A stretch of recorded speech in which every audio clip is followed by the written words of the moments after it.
رنگ میں خدا کا رنگ دیکھتا ہے، ہر شے پہ خدا کا غلبہ دیکھتا ہے، تصرف دیکھتا ہے. تو ولایت اس حال کو کہتے ہیں. حضرت داتا صاحب نے یہ بات بھی لکھی ہے کہ ولایت جو ہے نا یہ باقاعدہ تصرف کے معنی دیتا ہے یہ لفظ. اور اولیاء میں اللہ تعالیٰ ایسے ایسے اولیاء پیدا فرماتا ہے اور لوگوں کو ولایت کے اس مقام پر پہنچاتا ہے کہ جہاں تصرف محض سے انہیں نوازتا ہے.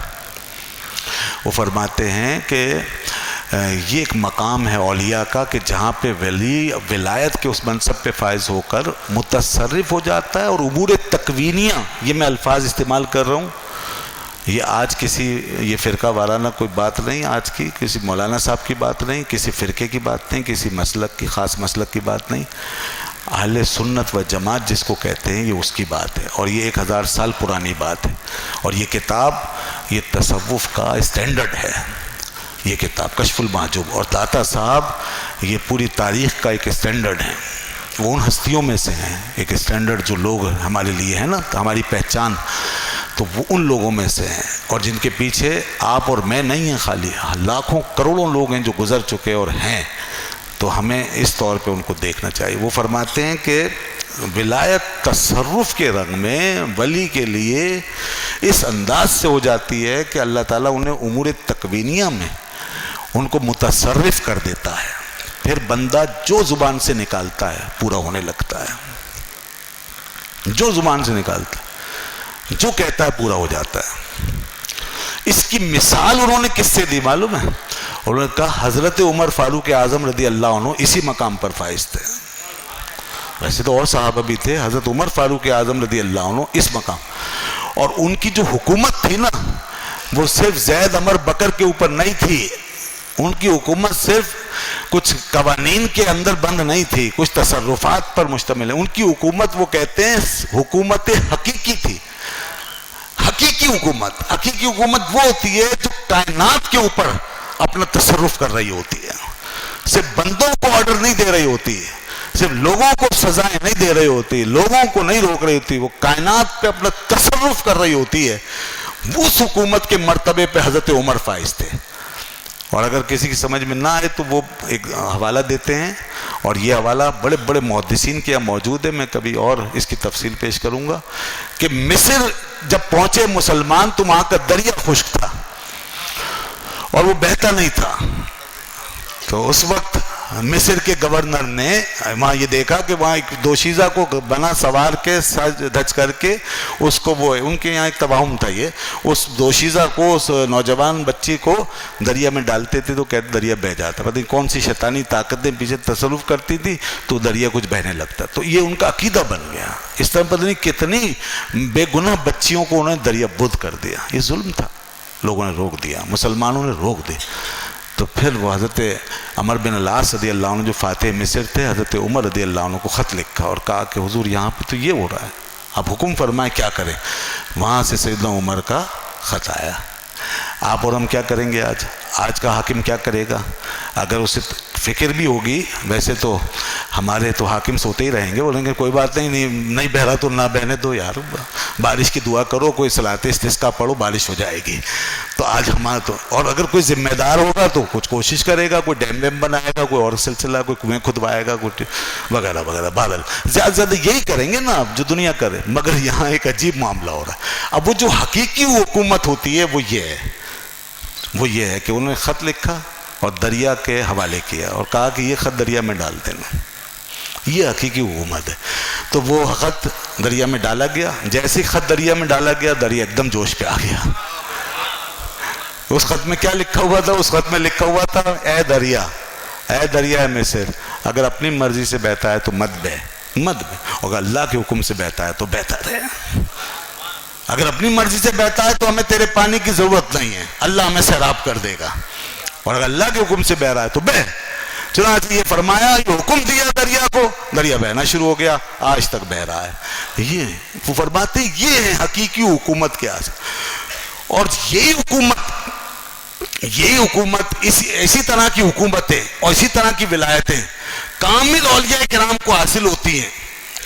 اسی طرح کے تصرفات حاصل ہوتے ہیں، اگرچہ ان کے پاس اقتدار نہیں ہوتا، اگرچہ ان کے پاس کرسی نہیں ہوتی, اگرچہ ان کے پاس فوجیں نہیں ہوتی, مگر وہ اس سطح کے اولیاء ہوتے ہیں کہ جہاں انہیں حقیقی ولایت و حکومت حاصل ہوتی ہے, اور ولایت بمعنی تصرف اس پہ انہیں اختیار ہوتا ہے. اور یہی وجہ ہے کہ جب وہ بیٹھ کر بغداد کی سرزمین پر منبر پہ بیٹھ کے جب اعلان کرتے ہیں تو زمین سے لے کر آسمان تک کائنات کا گوشہ گوشہ ساکن ہو جاتا ہے. یہ ان کی کیفیت ہوتی ہے. پھر وہ جو حکم دے دیتے ہیں وہ حکم نافذ ہوتا ہے. اور یہ مقام اولیاء کرام میں سب سے بڑا حضرت حضور غوث العظم شیخ عبد القادر جیلانی رضی اللہ عنہ, کہ جس وقت دریائے فرات جو ہے وہ کم ہو گیا اور اس کا پانی کم ہونے لگا اور لوگوں کو فکر ہو گئی, تو فرمایا چلو. آپ اٹھ کے خود چلے گئے اور دریا کے کنارے پہنچے اور بلکہ معاف کیجئے گا, دریائے فرات بڑھنے لگا اور لوگوں کو خطرہ ہو گیا کہ ہمارے مکانات نہ ڈوب جائیں, تو آپ اٹھ کے چلے گئے اور اپنا عصا جو ہے ایک جگہ پر گاڑ کے فرمایا بس یہاں تک, اس سے آگے مت جانا. یہ حکم, یہاں تک آنا, اس سے آگے. لوگوں نے دیکھا کہ جہاں آپ کا عصا گڑا ہوا تھا دریا اس سے 1 انچ آگے نہیں بڑھ سکا, میں رک گیا. یہ وہ معاملات ہیں جن کو سمجھنا ہے. اور حضرت داتا صاحب فرماتے ہیں یہ اہل سنت و جماعت کا اجماعی مسئلہ ہے. ہم اہل سنت کا ان باتوں پہ اجماع ہے کہ اللہ نے 4000 اولیاء ایسے پیدا کیے ہیں کہ جن میں سے 2 ایک دوسرے کو نہیں جانتے, اور وہ اللہ کی اس کائنات میں گم, اپنے احوال بھی ان پہ ظاہر نہیں ہوتے, اور وہ اللہ کے بندے اس کائنات میں گھومتے رہتے ہیں. وہ فرماتے 300 اولیاء کرام وہ ہیں کہ جو دنیا کے اندر مشکلات حل کرنے میں لگے رہتے ہیں اور دنیا والوں کے کام بنانے میں مصروف رہتے ہیں, ان کو اخیار کہتے ہیں. وہ فرماتے ہیں اس کے اندر 40 ایسے ہیں اور کہ جو اس دنیا میں اپنی اپنی ڈیوٹی انجام دیتے ہیں, ان کو ابدال کہتے ہیں. وہ فرماتے ہیں اس کے اندر پھر 7 اور ہیں کہ جن کو اخیار کہتے ہیں, غالباً لفظ میرے ذہن سے نکل رہا ہے, ان کے لیے بھی کوئی اور لفظ آیا ہے کہ ان کے لیے یہ لفظ ہے. تو پھر وہ اپنا کام کر رہے ہوتے ہیں. پھر ان کے اندر 4 اور ہوتے ہیں جن کو اوتاد کہتے ہیں. پھر ان کے اندر 3 اور ہوتے ہیں, ان کو نقبہ کہتے ہیں. یہ سب کائنات کے اندر پھیل کے کائنات میں مختلف ذمہ داریاں پوری کر رہے ہوتے ہیں. پھر ان سب کے اوپر ایک غوث ہوتا ہے جس کو غوث اعظم کہتے ہیں. یہ قطب وقت ہوتا ہے, قطب اعظم ہوتا ہے, غوث اعظم ہوتا ہے. وہ فرماتے ہیں اللہ نے مجھے یہ مقام دیا ہے. یہ داتا صاحب فرما رہے ہیں کہ وہ جو 4000 اولیاء کرام جن کا حال یہ ہے کہ کسی کو نہیں پتہ چلتے, وہ خود ایک دوسرے سے واقف نہیں ہوتے, خدا نے مجھے ان کی حقیقت پہ مطلع کر دیا ہے, مجھے ان کے معاملات پہ مطلع کیا اور میں نے ان کو جانا ہے. تو بھئی آج تو لوگ انکار کرنے والے بڑھ رہے ہیں اور ان باتوں پہ حیران ہونے والے. وجہ یہی ہے کہ ان بیچاروں کو اس دنیا کی خبر ہی نہیں ہے, اس دنیا کی خبر نہیں ہے, یہاں سے کوئی چکھا نہیں ہے. دین کے صرف وہ اعتقادی اور علمی تعلق کو سمجھتے ہیں, یہیں تک رہتے ہیں. میں نے ایک تیسرا تعلق بھی بتایا ہے اور وہ احوال کا تعلق ہے. احوال کے تعلق کو سمجھنے کے لیے کچھ احوال سے گزرنا چاہیے اور دین کی اس حقیقت پہ نظر رکھنی چاہیے. یہ دین جو ہے بندے کو مؤثر بنا کر چھوڑتا ہے. اس طرح کے دنیا اور کائنات کا نظام اس کے نیچے آ جاتا ہے اور بندہ خدا کی ذات میں فنا ہو کے اس کی شان کا مظہر ہو کے کائنات پہ حاوی ہو جاتا ہے. اسی لیے اللہ نے انسان کو پیدا کیا ہے, کائنات میں کھو جانے اور بند ہو جانے اور گم ہو جانے کے لیے نہیں پیدا کیا, بلکہ اس کائنات پہ چھا جانے کے لیے پیدا کیا ہے. اس لیے کہ اس کائنات میں نہ پہاڑ خدا کی خلافت کے حامل بنے, نہ آسمان, نہ زمین, نہ یہ کائنات, نہ یہ وسعتیں اللہ کی خلافت کے حامل بننے کے لائق کوئی ہوا تو وہ اللہ نے فرمایا علم آدم الاسماء کلھا, وہی ہے جس کے سینے میں علوم و فنون کے خزانے بھر دیے گئے ہیں, وہ آدم ہے. وعلم آدم الاسماء کلھا, تو آدم علیہ السلام اور ان کی اولاد اس لیے پیدا ہوئی ہے.